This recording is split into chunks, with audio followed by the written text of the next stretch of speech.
Friends, welcome to நம்ம channel. இன்றைக்கி நம்ம என்னென்னு செஞ்சதுன்னு பார்க்க போகிறீங்கன்னா, இது வந்து ஒரு பக்கோடா, அதாவது பேக்கரி ஸ்டைல் பக்கோடா.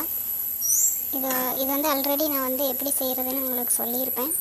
அதுக்கப்புறம் பார்த்திங்கன்னா நம்ம வந்து என்னென்னா ஊத்தப்பம் செஞ்சோம் மார்னிங் பிரேக்ஃபாஸ்ட்டுக்கு. அதுக்கு வந்து நைட் வச்ச ஃபிஷ், அதாவது சைவ மீன் குழம்பு வந்து மீதி இருந்துச்சு, அதையே நம்ம வந்து வச்சுக்கிட்டோம்.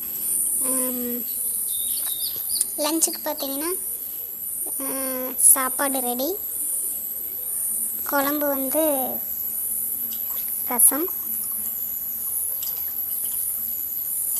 அப்புறம் இது வந்து கர்டு தயிர் வந்து இருக்குது. இதுதான் லஞ்சுக்கு. அப்புறம் நான் அந்த சொன்னேன் இல்லையா பேக்கரி ஸ்டைல் பக்கோடா அப்படின்ட்டு, அதுதாங்க இது. அது வந்து இதோட லிங்க் வந்து முடிஞ்சால் நான் உங்களுக்கு டிஸ்கிரிப்ஷனில் தரேன், பார்த்துக்குங்க. அதுக்கப்புறம் ரசம் கர்டு ரெடியாக இருந்தது. தயிருக்கு பார்த்திங்கன்னா நம்ம தக்காளியில் தான் தக்காளி சாம்பார் தான் வந்து செஞ்சுருந்தோம். அதுக்கு பார்த்திங்கன்னா தக்காளி பூண்டு உரிச்சுக்கிட்டோம், அதெல்லாம் வந்து மிக்சியில் போட்டு அப்படியே அடிச்சுக்கிட்டோம். ஏன்னா இப்போ இருக்க தக்காளியெல்லாம் வந்து வேக வச்சோம்னா சீக்கிரம் வேகிறதில்ல. இன்னும் மிக்சியில் போட்டு அடித்து அதெல்லாம் செஞ்சிங்கன்னா சீக்கிரம் குயிக்காக, கேஸும் மிச்சம், ஸ்மார்ட்டான ஒர்க்குன்னு சொல்லலாம். அதுக்கப்புறம் அரிசி ஊற வச்சுருந்தோம்.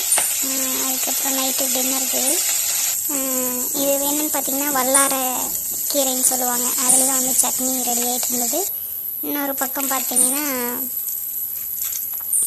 தக்காளி சாப்பாட்டுக்கு வந்து அதை நான் செஞ்சேன். தக்காளி வந்து சாம்பாருக்கு இல்லை, இது வந்து சாப்பாட்டுக்கு வந்து தக்காளி அடித்து அப்படியே கலக்கிட்டோம். ஏன்னா நமக்கு வந்து கேஸ் மிச்சம், ஸ்மார்ட்டான ஒர்க்கு, எல்லாம் வந்து மிக்சியில் போட்டு அடித்து இது பண்ணிட்டோம்னா குயிக்காக தயிர் ரைத்தா ரெடியாக இருக்குது. அதுக்கப்புறம் பார்த்திங்கன்னா இது வந்து வல்லார சட்னி ரெடி ஆயிடுச்சு. இது வந்து தோசைக்காக செஞ்சது. தக்காளி சாப்பாட்டுக்கு வந்து ரெடி. மூடி போட்டு விசில் வச்சு விசில் விட்டோம்.